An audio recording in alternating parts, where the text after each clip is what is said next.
When you're teaching, how much priority do you find yourself giving to the more gifted disadvantaged students as opposed to the others? Well, it's not really as opposed to the others, it's got to be as well as the others. We can't just single out that one group, and, you know, philosophically and morally as a teacher, every student in the room is gifted. Yeah. In terms of our higher ability, obviously, we do need to push as much as we can. Do you give them extra lessons? Do they hang about after yes, school? Yes, we do. Do you try and give them... We look to do extra lessons after school. It is an issue for us because of funding and because of staffing. Being able to actually afford that resource is an issue for us. We put on extra classes during registration times, throughout the day as well. Mm-hmm. At certain times of the year, we might collapse a subject and intensify our maths and English and so on. Of the kind of set who are being represented in this documentary, the more academically bright students, let's say, from the less advantaged backgrounds, free school meals, basically, what sort of number do you think should be going to university? And what sort of number do you think will go to university? Well, I suppose in a year group of 200, a good 40% on paper should be able to go to university from our school, and given our intake and their predicted grades. In terms of how many will go to university, it's often a very different picture. Much lower, though, basically. Much lower, yeah. And there's obviously such a broad range of factors that mean that is an issue for them. We'll come back to that. Let me turn to you, Selina, because we have a traditional notion of social mobility.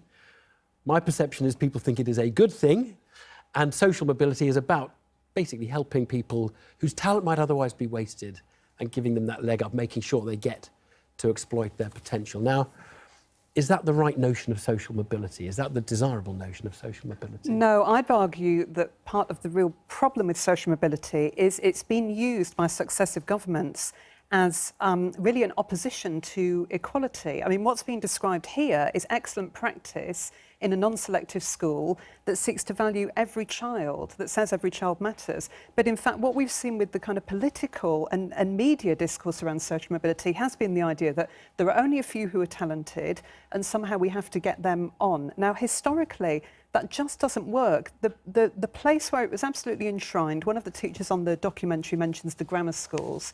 We saw between 1945 and the 70s an education system which was all about selection at 11, selection of the so-called brightest. Which was taking them out. Taking them out and giving them a particular kind of education. Now, what that was predicated on was the idea that children from working class backgrounds are disadvantaged, a word that has been used tonight, that their background doesn't give them anything, that they need to be taken out of that, and that they can be assessed on brightness and prepared for university. The fact is, it didn't work, and it didn't work because we now know that you cannot test or define brightness at 11 or even 16, but also it didn't work because the fact is that education alone cannot lead to social mobility. But I want to push, are you saying it's not desirable to get those youngsters into university? I mean, you're not arguing that, are you? Or are you arguing that? No, I think that everybody who wants to go to a university should be able to go to a university. And if I had my way, I would elect Jeremy Corbyn tomorrow. I would see an end to these pernicious tuition fees.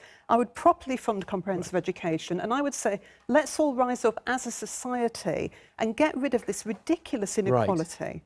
Now, you see, and what do you do?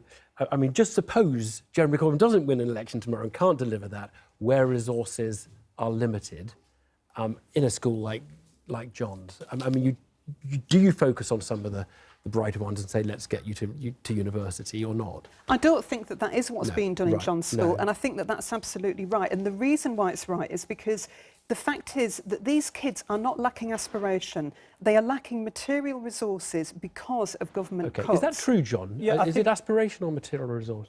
There's an element of aspiration, but I think that's a knock-on of the material resources. I think Selina's absolutely right. Social mobility for our students isn't just about getting a group to university. It's got to be about improving the housing, improving the income of the families, and actually wrapping around the whole child. You know, we're seeing cuts constantly with mental health and well-being and all of those other aspects that are so vital to getting these students ready to do. What's the main barrier to progress of those children? Is it home? Is it chaotic lives? Is it the teaching resources? Is it the school?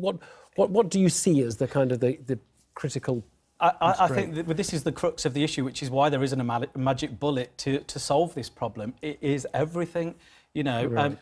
They have home lives which are chaotic, which are difficult. Sometimes, yeah. I mean, I know through my own children, if I've had a stressful day, I'm not necessarily going to be devoting the time to educate at home in the way that I should. So if your life is constantly chaotic, if, as we see with Shakira on the documentary, there's a disability at home, you know, her mum desperately wants better for her, but it is totally at a loss as how to do that. And Selina, just to sort of very briefly pin you down, basically, you're telling people don't go with the notion of social... But the notion of social mobility that is popularly talked about is not the right metric against which to judge success. If we are saying that success means that people can lead lives that they find fulfilling and where they can provide for their families, then we need to expand employment opportunities and stop asking schools to do the work that government should be doing.